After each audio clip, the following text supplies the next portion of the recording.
ભ્રષ્ટાચાર નાબૂદી અભિયાન અંતર્ગત ગાંધીનગરમાં એસીબીએ મોટી કાર્યવાહી હાથ ધરી છે। ગાંધીનગર સીઆઈડી ક્રાઇમના પોલીસ ઇન્સ્પેક્ટર અને એક આર્મ્ડ કોન્સ્ટેબલને ₹30 લાખની જંગી લાંચ સ્વીકારતા રંગે હાથ ઝડપી પાડવામાં આવ્યા છે।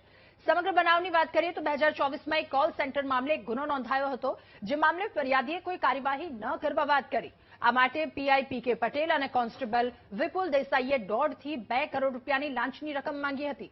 જો કે છેવટે 30 લાખમાં લાંચની રકમ નક્કી થઈ। ફરિયાદી આ રકમ તેમને દેવા માંગતો નહોતો, તેથી ફરિયાદીના મિત્રએ એસીબીમાં આ મામલે ફરિયાદ નોંધાવી, જેના આધારે એસીબીએ ગાંધીનગરના સરગાસણમાં છટકું ગોઠવ્યું।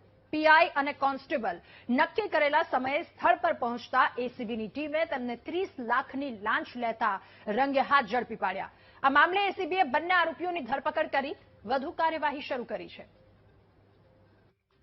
આ કામના આરોપી પોલીસ ઇન્સ્પેક્ટર પીકે પટેલ કે જે સીઆઈડી ક્રાઇમ સીઆઈ સેલમાં નોકરી કરે છે, તેઓએ પહેલા મોટી રકમની માંગણી કરેલી, જે ચોક્કસ થઈ શકતું નથી, પરંતુ ત્યારબાદ તેઓ પાસેથી 30 લાખ રૂપિયાની લાંચ લેવાનું નક્કી કરેલું, જે અંગે તેઓએ લાંચ આપવા તૈયાર ન હોય એસીબીમાં ફરિયાદ કરેલી અને એસીબીએ આજરોજ છટકું ગોઠવી અને તેમના વતી તેમના જે પોલીસ કોન્સ્ટેબલ હતા વિપુલ ભગવાનભાઈ બાબુભાઈ દેસાઈ, તેઓને ₹30 લાખ લેતા રંગે હાથે ઝડપી લીધેલા અને ત્યારબાદ આ અંગે પીકે પટેલે પણ સંમતિ આપેલી, અને જેથી પીકે પટેલને પણ તાત્કાલિક અસરથી તેઓની ઓફિસમાંથી પકડી લીધેલા છે।